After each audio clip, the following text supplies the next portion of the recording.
La falacia sobre el deseo. Mucho se ha hablado, hasta lograr instalarlo muy marcadamente desde las religiones, de que el origen de todos los males del humano es el deseo. De modo que para remediar ese mal, la receta propuesta es suprimir el deseo. Vemos la misma estrategia de los grupos de poder desde siempre, la cual consiste primero en desprestigiar y luego es más fácil que se acepte su destrucción. Esa mala prensa de la cual el deseo fue blanco, cuando en realidad el deseo es el motor que impulsa toda actividad y acción en cualquier persona. Ahora bien, ¿dónde estaría la contradicción entonces? Generalmente ha ocurrido que cuando llegó a Occidente una religión, sus preceptos fueron reinterpretados y sus dogmas mal traducidos. No ocurrió esto solamente con el catolicismo, sino con todas las religiones. En el budismo occidentalizado, es común escuchar en sus seguidores la frase que no hay que desear, cuando en realidad el mismo Buda deseó encontrar la iluminación, aspecto que lo motivó a dejar todo y emprender un viaje exterior e interior en su desesperada búsqueda espiritual.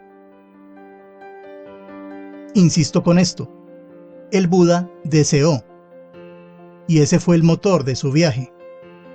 Entonces, ¿cuál es la clave?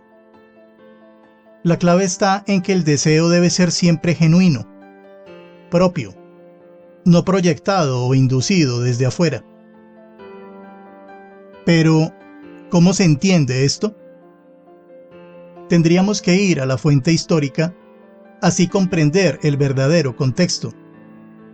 Si conoces la historia del príncipe Gautama, sabrás que el deseo de su padre era que él, quien sería el Buda que conocemos, sea el heredero del trono en el futuro, para lo que debía prepararse en sus próximas responsabilidades. El joven Gautama tenía otro deseo, uno genuino que lo motivó a recorrer un camino propio, con muchas incertidumbres. Para ello se vació de ese paradigma que lo formateó por mucho tiempo. En el caso de Jesús fue igual. Recuerden que era descendiente de un linaje real. Esto significa que de él se esperaba la restauración del reino en Israel. De ahí la confusión con el Mesías judío, que nada tiene que ver con el Cristos. En tu camino espiritual será clave reconocer tu propio deseo. Algunos lo llaman vocación. En todos los casos, será algo que tiene que ver con tu propósito. Muchas veces ocurre que las personas se han dejado convencer por los deseos de sus padres u obligaciones que los mandatos de turno imponen. Incluso, muchos eligen perseguir resultados que supuestamente le darán ciertas seguridades y notoriedad social, siendo deseos proyectados desde afuera que fueron aceptados como propios, hackeando literalmente la naturaleza divina del ser.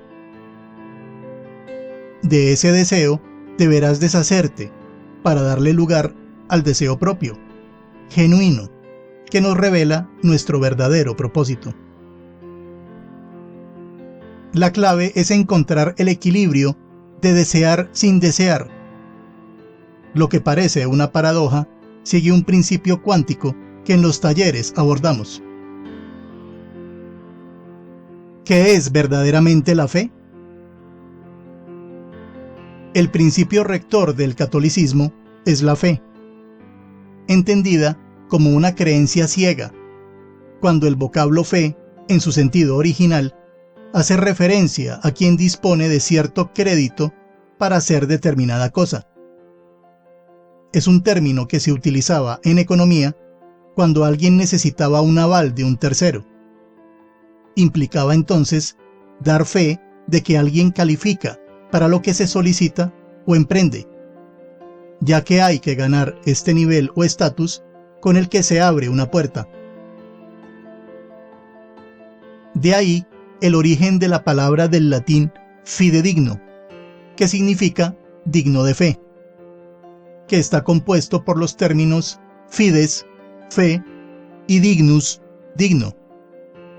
Se dice de alguien en que se puede confiar o que merece creerse, digno o merecedor de crédito.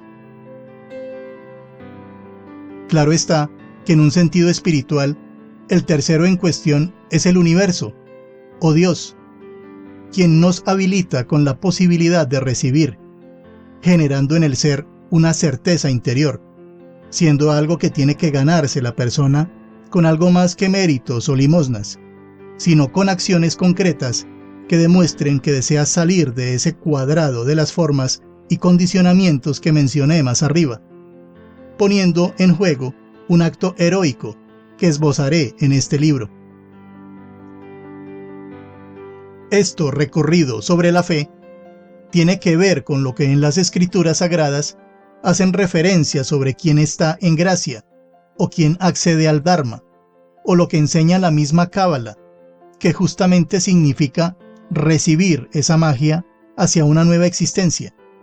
Pero para ello hay que ser fidedigno, siguiendo con otras premisas poco felices que promueven las religiones, que han generado todo tipo de confusiones, interpretaciones y manipulaciones durante siglos. Por eso es clave comprender el sentido y, en lo posible, acceder a la fuente original de cada término para comprender de qué se habla realmente.